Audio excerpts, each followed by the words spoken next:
overlaps with what Rob presented earlier. I guess great minds think alike, but well, I'll just try my best to pull a recon to Rob's Jon Snow. But as we all know, the only time we see him on screen was when he took an arrow to his neck. But yeah, I'll see. Let's see. So first off, I'm Jec Gonzales. Started SEO probably around 2006. That was when Charles, Glenn, and I worked together under the gaming network who used to outsource their content writing here in the Philippines. After that, I moved on to a link building, paid and organic link building company, probably one of the biggest at that time. It was based in Quezon City, if any of you are familiar. And I still see some of them here, so good to see that a lot of them still continue pursuing their career in SEO. As recent as 4 or 5 years ago, I decided to move to a freelance-based setup. I've been working directly with clients in the US, in the UK, and other Western countries, providing mainly consultancy, content marketing, and SEO-related projects. So yeah, I guess that's me.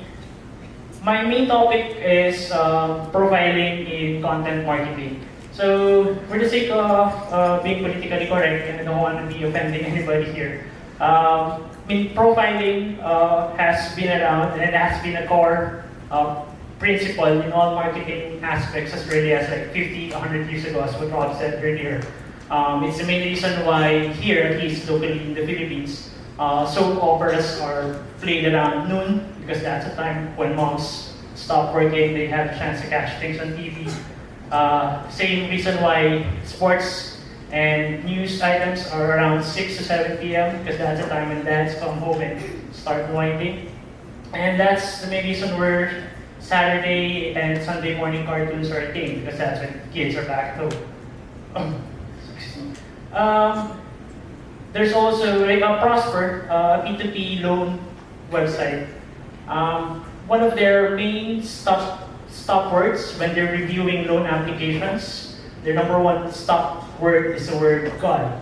So you think they're profiling against those who have a strong affinity for religion, but it's just their way of analyzing business propositions that don't really do well because they leave it up to faith. So a lot of SMEs, they don't rely a lot on strategies, but more on luck and by the will of the person involved.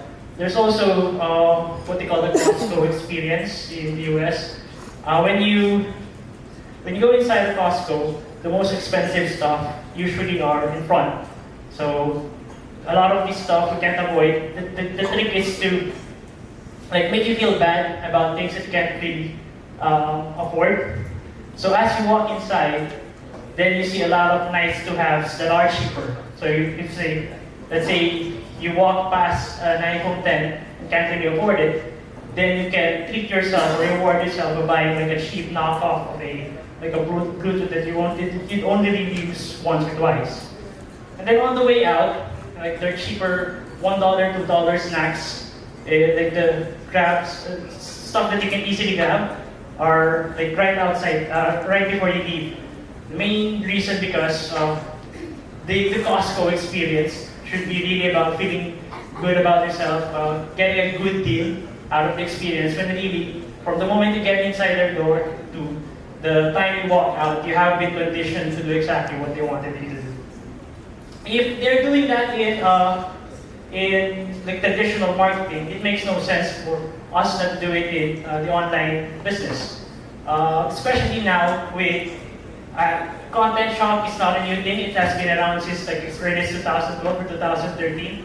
Content production has been trending upwards for the last 5 or 6 years, while consumption is barely keeping up with it. But the more concerning things about this is 2017 was the first year that engagement trended downwards. So, millennials, they keep making things hard for us, but the content shop, while an old concept, it's a very real thing, and as long as people are producing content on a massive scale. It's gonna be really challenging for content marketers to get their stuff out there. It also hurts that it's so easy to produce content nowadays. Like anybody can whip up a simple setup and do their own podcast. Anybody can put up a website. Anybody can write a blog and call themselves a writer. So there's so much white noise out there. It doesn't make sense for like really good content marketers to not try and put their product in front of everybody else. So how do we use the concept of personalized content to combat content shock? It's really a perception thing. Humans are predisposed to be subjective and judgmental by nature. Even that grandma you really love, who you think is an angel, might be kicking cats and dogs while they're not looking because she hates them. So, having that approach and having that mindset that what might be interesting for John may not be as interesting to Jose allows you to come up with a better content strategy and how you're going to build your content structure around it. Rob went into really good detail about this earlier, and suggested, you pair this review with the review of his slides later on. For our case, and as what Glenn mentioned, I normally come in on a project that's already been launched, like 5 or 6, a company that's been running for quite a while now. So I wasn't there at the time when it was built from the ground up. I'm sure a lot of people here are in the same case, so are going through the same thing. So like for instance, one of our currently the bigger clients that we have, when we came in 2015, they were doing quite well. As you can see with the metrics above, they're pretty decent numbers for a real estate website. 8 to 10 leads per day. Some people would kill from 8 to 10 leads per day, but they were doing a lot of business in terms of volume and profit. $15 million, if we break it down, the agents get anywhere between 2 to 5% depending on state. The state that they're in, it's not a lot of money when you count for costs. So big difference from like when we started 3 years ago to where we are last year, or as the year ended. As you can see across the board, we saw a big growth in all areas. But I would like to draw everyone's attention towards the database section.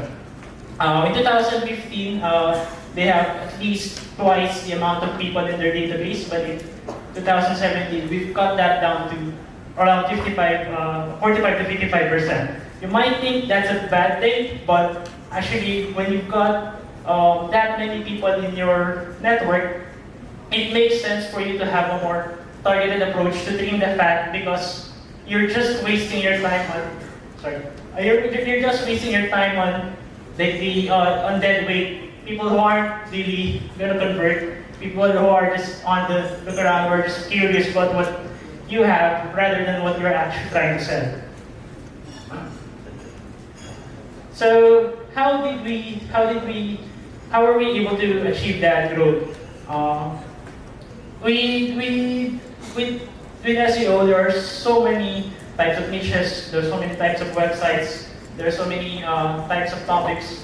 There's no really right or wrong way to do it, or I would say there's no perfect way to do it, but there are hundreds of thousands of wrong ways to do it.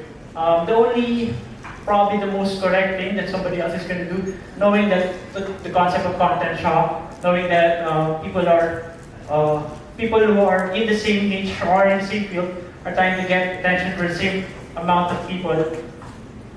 The best thing that you can do is start it and then learn from it as you go along. As they say, there are many ways to skin the cat, and the same concept goes for this very first step. The best thing that you can probably start on is go and review what you currently have.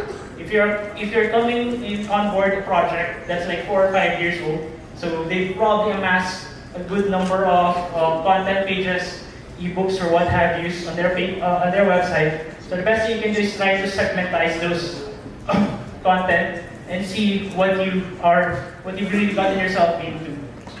These are the most basic categories. Depending on websites and e-commerce products pages, you can branch out to all sorts of categories. But as for us, we try to keep it very simple and start with three main branches. First is the informative articles that answers specific questions or provide the most basic or most fundamental topics. Second would be thought-provoking. These are articles that tries to go beyond just providing information. They incite curiosity or try to engage the user more. And the third would be the decision making. This where you put the onus back on the articles that are content that puts the onus back to the user, the audience, to have a reaction, have a motivation, and have a decision to either go with you, buy something for you, sign up for your services, or just move on. So when you're trying to break down your content into these three categories or whatever categories you may have, it always helps to try and see what are the concepts behind each category. Like for instance, in these three most basic content categories, of course, with informative, like I said earlier, it answers basic questions. So anything that the most general topics that are related in your niche, or anything that tries to address or satisfies curiosity. In the second, same thing, anything that tries to further cultivates that curiosity, tries to raise their consideration and see how much engaged they are with what they're trying to put out there. And lastly, for decision making, it's stuff that forces comparison. So you're trying to make them make up their mind, and the best way to do it is present them with options. It's like when you're trying to feed your kid vegetables, instead of just asking them whether they like this or not, you present them with two options. Do you like broccoli or carrots? So at least they've got whatever. There's no wrong answer. They try to dumb it down even further with actual examples that we've used. Like I said, the client that we've had is in the real estate niche. So as you probably noticed, the funnel goes from generic to more specific, and then the third is what's really relevant to that specific user type. Like for instance, in the second row, the general informative topic is what are like condos that are really interesting, what are the fastest selling ones. Because if I buy a condo, I want one that would appreciate later on, and those that are appreciated are the ones that sell fast. Second is like a bit more targeted, a bit more specific. It's on a specific location, so it's closer to the decision-making stage. And finally, last decision-making item, content, it throws back the question, the decision to the user. So it generates motivation or tries to create an impulse trigger. So after you completed your content audit, you can create email marketing funnels. One of the biggest misconceptions that we have on email marketing is that we all think it's meant to raise conversion. The way we look at it, it's more important for data gathering rather than actual conversation. The amount of conversations, the amount of feedback we get from email marketing still remains as a top source of data for us, which helps us to create the user profiles or personas later on. In the most basic example here, it's not always as direct as what Rob said earlier. Sometimes it jumps back and forth depending on the mood or the swings of the user. But for the sake of having the flow, let's start with the very, very basic. So normally, when somebody's curious about something, they want to search for anything about a topic, they're typically in the informative or information stage. They're not. It's very unlikely for them to start actually signing up for your services or buying anything from you. So it doesn't make sense for you to serve them content that's in the decision-making stage. It's just gonna turn them off. It's better for depending on the type of user behavior you have. Sometimes for us, we find out that 3 to 5 touches on the informative content, then it's smoother to like raise the bar and go to the thought-provoking stuff. It depends again, like I said, with the type of conversations and engagement that you're getting. So once you've got that core system, email marketing setup, you can now, at least from our experience, you can now start creating personas or profiles. Basically, profiles are segments of your user, so you don't end up serving the same thing to everyone that's in your database. You have specific and core personas or personalities. Then you can craft your outreaches, your content serving built around those core concepts. Of course, you can build those personas without data on hand. Like I said earlier, a core part of that is the conversations you get from your email marketing outreaches, what type of interests they have, what really triggers them, or what's stopping them from making a decision. Those are very important.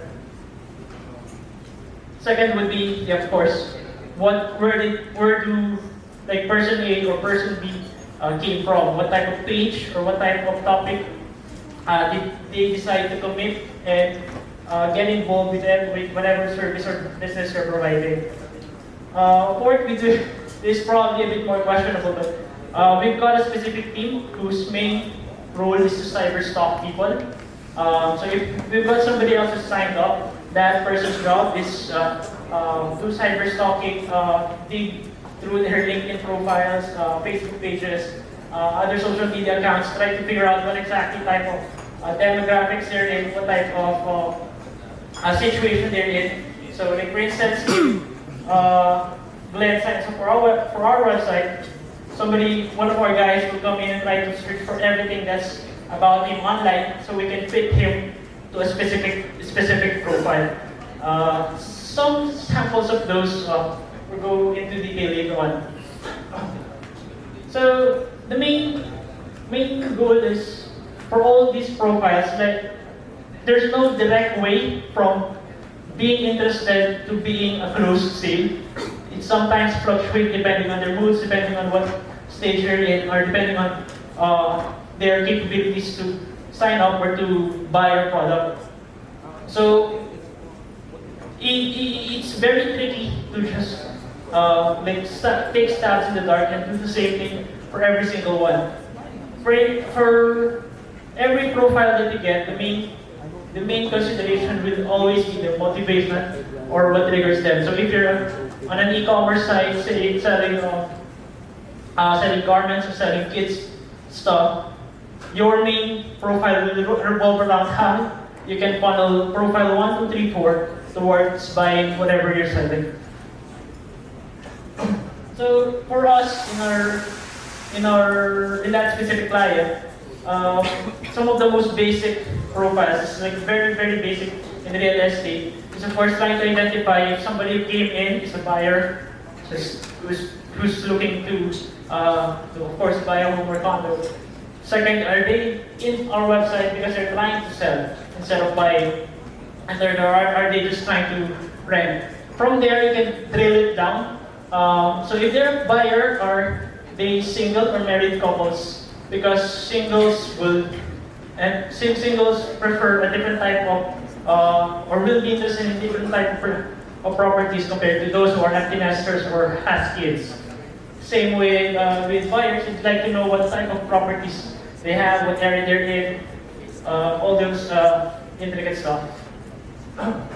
So based on that data that you've gathered, you can create specific personas like here. For instance, you might have a certain profile buyer who's married with 2 kids, has this type of budget. You can get the budget depending on the type of job that they have, which you can get from either your sign-up pages, selling boards, or your cyber stalking. And then start building type of content that's going to resonate more with them, with their specific personas. Like for instance, with Luke, he's married with 2 kids, of course, he'll be interested in neighborhoods that are near top schools, instead of just being sent random best neighborhood related articles. Same with him being married, he'd want to be living in a more suburban location rather than in a city, because traditionally that's a more conducive way of raising your kids. Contrast that with the other profile, who's probably single, 25 years or younger. They're not going to be interested in stuff that's near schools. That those things don't really matter to them. What they really care for is how close it is to their job. So you want to serve them content that's built around that. And if you do know that they're based on your cyber stalking and other data sources, you know that they have an affinity for they own pets or they own dogs. They probably there's a higher probability of them being interested in articles that are built around those topics. So those are core basic stuff, but if you really want to take it a step higher, there are, like I said earlier, a lot of big sources. You can cross-check your Google Analytics trends with the personas that you built, so you can have a better idea of what type of persona a lead has come in, just based from the type of web page that he or she signed up with. The way you can grow this even further is like doing a deep dive on the type of user behavior they have on your website. Of course, this is next level stuff, like people who have already signed up, you've got a relationship with them. But tools that allow them to, like for instance, we have these buyer tools that allow them to like or unlike properties. They aren't necessarily identified. They are not really identified as buyers. But what we do is we send an email blast of like 10 most expensive homes in like Quezon City. Because what we learned is just people like looking at expensive stuff, even if they don't really can afford it. So through the way they like or unlike properties, we can have a good grasp of what really matters to them or what they don't really like.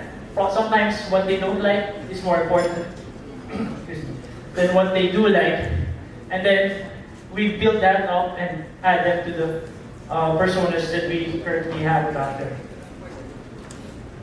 So there are thousands of websites that do a good job of running personalized content. Like I said earlier, there's no perfect way of doing it, but there are hundreds of ways of not doing or doing it incorrectly.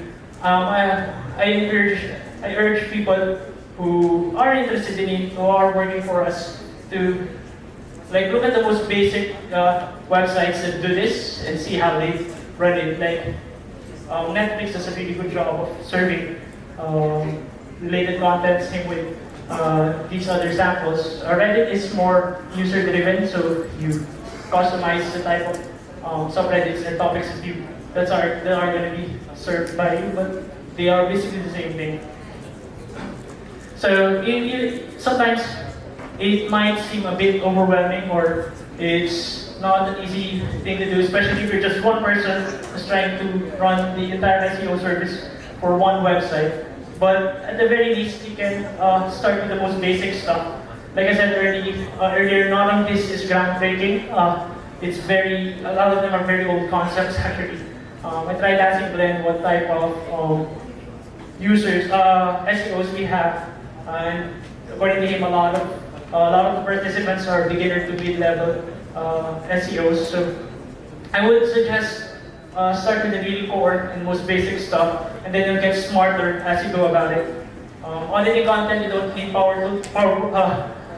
powerful tools to do it, just a healthy amount of common sense. And same with the other items here. At the very least, you can improve how you interlink your pages. Having those similar remarketing related sections on your pages, you can be a bit smarter with the stuff that you put in there. So that in itself is a value add. And then later, from those basic stuff, you can grow on and be smarter with the type of personalized content that you're serving to your dashboard, to your email outreaches.